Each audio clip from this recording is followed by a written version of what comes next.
मैं समझता हूँ कि भारत ने तो पहली बात तो मैं एक बात को तस्लीम ही नहीं करता कि भारत ने कोई मुज़ाकरात की दावत दी होगी। भारत की पॉलिसी एक जगह स्टैग्नेंट है, एक तालाब की तरह है जिसमें पानी खड़ा हुआ है। अब उस पानी में कीचड़ हो या कमल खिले, वो उनकी मर्जी की बात है। अभी वो कोरोना से निपट रहे हैं, उनको कोई इंटरेस्ट भी नहीं होगा इसके अंदर, क्योंकि अपना काम कर चुके हैं जो उनके मंशूर में कहा गया था। दूसरी बात ये कि अगर ये कह रहे हैं कि फिलर्स आए थे हमारे पास, इन्होंने दावतनामे की बात नहीं की, कहा फिलर्स आए थे हमारे पास, तो फिलर्स किसने भेजे आपको? मेरी आखिरी इत्तला है कि 26 अक्टूबर 2018 में यूएसए और यूएनओ ने कहा था कि भाई बातचीत करो। उसके बाद भी बात हुई कि बातचीत करो, लेकिन बातचीत भी बात नहीं हुई। आखिरी राब्ता सुषमा स्वराज का नवाज शरीफ से हुआ जब वो बतौर वज़ीर ख़ारिजा आई और कंपोजिट डायलॉग का स्ट्रक्चर चेंज करने की बात करके वापस गई। उसके बाद कुछ नहीं हुआ। उसके बाद जो हुआ वो आपके सामने 5 अगस्त हुआ, सकूत कश्मीर हुआ। मैंने बहुत पहले कहा था सकूत कश्मीर है, तो सकूत कश्मीर हुआ। अब सकूत कश्मीर के बाद आप सिविल लिबर्टीज़ की बात कर रहे हैं। आप तो मुआहदा शिमला भी तोड़ें, आप जो जितने और मुआहदे साइड में वो भी तो ख़त्म करें, और आप वापस जाएं यूएनओ की करारदाद पे, किस पर अब बात होगी। इससे कम पर बात नहीं होगी, क्योंकि इंडिया ने तो जो करना था कर दिया। आपके हाथ में अब सिर्फ वो करारदाद मौजूद है। वो अगर तस्लीम नहीं करता तो वो एक्सपोज हो रहा है, लेकिन मुझे लगता है ये उसका एक्सपोज होने से भी कोई फ़ायदा नहीं हो रहा। वो अपने ऊपर डटा हुआ है, वो रोज़ाना एलओसी पर फायरिंग कर रहा है। हमारे जवान और हमारे शहरी शहीद हो रहे हैं, और हमें इसका जवाब मेरा ख्याल है अब देना चाहिए। बहुत देर हो चुकी है। तो मेरा ख्याल ये है कि दावतनामा तो कोई ऐसा नहीं आया। अमेरिका ने कहा होगा भाई आप बात कर लें, मिलके बैठ जाएं। सालिसी की पेशकश भी आई थी जो मुस्तरद कर दी थी मोदी ने हक़ारत के साथ कि ये कोई पेशकश नहीं है। 2 बार पेशकश की गई थी। तो मैं नहीं मानता इस बात को कि भारत तैयार हो रहा है मुज़ाकरात के लिए। अच्छा, आप ये कह रहे हैं कि भारत की मुज़ाकरात के हवाले से इस किस्म की कोई बात आपको सच होती दिखाई नहीं दे रही, तो पेशरफ्त बहुत दूर की बात है, वो आगे का मामला है। तो इसके बाद पेशरफ्त कोई पॉसिबल है कि कुछ आगे किया जाएगा, कुछ बढ़ेगा मजीद? देखिए, मैं ये समझता हूँ गेम इससे बड़ी है जिसकी हम अभी बात कर रहे हैं। एक तो कल जो मोहित मिश्र साहब ने जिस तरीके से कर्न थापर को अग्री किया, बात की दाद देनी चाहिए क्योंकि बड़ी तैयारी से आए थे। Having said that, देखिए जिस पेशकश की हम बात कर रहे हैं या कुछ हम कह रहे हैं, वो इंटरनेशनल लेवल पे मुख्तलिफ किस्म के दाएं बाएं से फील्ड शीलर आते रहते हैं। उनका कोई इतनी बड़ी इसका मतलब कुछ नहीं होता। नासिर शुक्ताई साहब बहुत अच्छी तरह जानते होंगे, जब 1962 में पाकिस्तान ने अमेरिका के कहने पर भारत को हमला नहीं किया, उसके बाद कश्मीर पे मुज़ाकरात हुए थे, और उनके जो वज़ीर ख़ारिजा थे सरदार स्वंत सिंह और हमारे वज़ीर ख़ारिजा लुकाली भुट्टो, कुछ 6 से ज़्यादा दौर हुए, उसका नतीजा खेज नहीं रहे।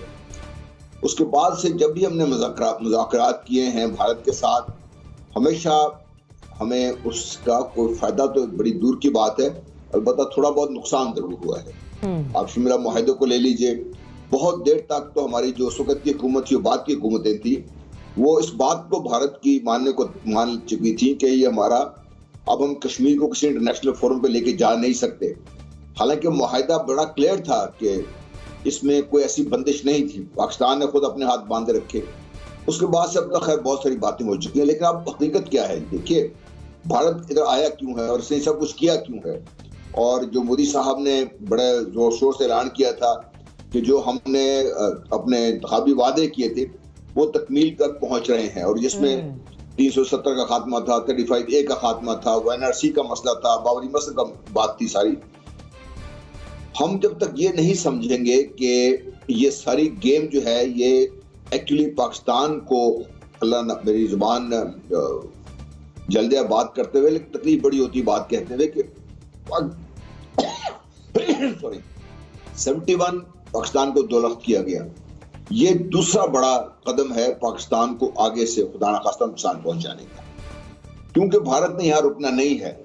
जो इतलात आ रही हैं, जिस तरीके से भारत आगे बढ़ रहा है, जिस तरीके से उसको बैकिंग मिली हुई है, इंडिया की बैकिंग, इंडिया को टोटली बैक कर रहा है बरतानिया, फ्रांस, अमेरिका, मगरबी दुनिया सारे बैक कर रहे हैं। और ये सब कुछ 5 अगस्त को नहीं होना था अगर उसको बैकिंग ना होती इस चीज की।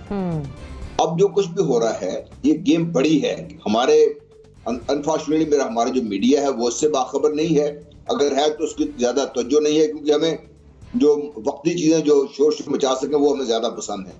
और हमारे जो दूसरे माहिदीन है, चाहे हमारे वजीर खारजा हो, उन्होंने कौम को एतमाद लेने की जरूरत महसूस नहीं की कि पाकिस्तान किस किस्म खतरात में घिरा हुआ है। ये 5 पॉइंट्स फिर कहाँ स्टैंड कर रहे हैं? इनके बाद पेशरफ पॉसिबल है? देखिए ये पॉइंट्स तो हैं, ये पॉइंट्स आज की बात तो नहीं है, बार बार पाकिस्तान यही बात करता रहा है, कोई ऐसी उसमें नई चीज नहीं है पॉइंट्स की, उसमें से भारत ने मानना कोई भी नहीं है, क्योंकि वो तो उसको अपना टू टंग ना सिर्फ टू टंग करार दे चुका है, बल्कि अब तो उन्होंने सारे के सारे यूनियन टेरिटरी बना दिया है, वहां पे लोगों को जाके आबाद किया जा रहा है, उन्हें शरीयत दी जा रही है, वहां पे लोगों को जमीनें खरीदने की इजाजत है। बिल्कुल, जो कश्मीरियों को मसूल करके वो तो अपना जो एजेंडा उसको आगे लेके जा रहे हैं। ठीक है, बात नहीं कर रहे, मैं यही आपसे कह रहा हूँ, इस सारी चीज को अगर लार्जर तनाज़ुर में देखेंगे तब आपको बात में समझ आएगी कि इन जो शराइत पेश की गई हैं, जो बात की गई है, ये बेईमानी है आज के दौर में, आज के हालात में पाकिस्तान को इससे बड़े खतरात का सामना है।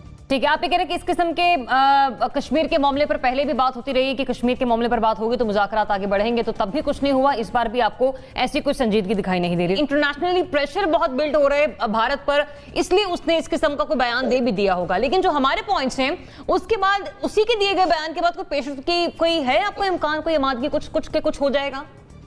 जनाब, अगर हमारे हक में दुनिया भर में कोई प्रेशर बिल्ड होता है तो हमें चाहिए ना कि आपके टेलीविजन को रोज हमें बताया करे, आपका रेडियो बताया करे, आपके प्राइम मिनिस्टर बताया करें, आपके वजीर खारजा बताया करें, फ्लोर ऑफ द हाउस पे बताया करें दुनिया के किस किस मुल्क में आपके हक में प्रेशर बिल्ड हो रहा है। मुझे तो आपके हक में कोई ऐसा प्रेशर बिल्ड होता हुआ नजर नहीं आ रहा। काफी अरसे से अपने को खुश करने के लिए हम ये कह देते हैं जी फलाने रिसाले में ये छप गया और फलानी किताब में छप गया, रिसालों और किताबों में छपने से कोई प्रेशर बिल्ड नहीं होता। अब अखबारों में छपने वाली चीजें या चंद प्लांटेड रिसालों में छपने वाली चीजें या चंद डाइजेस्टों में छपने वाली चीजों से मेरे मुल्क को कोई फायदा नहीं है। मुझे ये देखना है कि दुनिया के जो ममालिक है उनके वजीर खारजा और फ्लोर ऑफ द हाउस जो है यूनाइटेड नेशन को, उसमें क्या कहते हैं, यूनाइटेड नेशन की कमेटियों में क्या कहते हैं, वो अपनी पार्लियामेंट में क्या कहते हैं, वो हमारे सफीरों के साथ मुलाकात में क्या कहते हैं। मुझे ये देखना है, मुझे ये नहीं देखना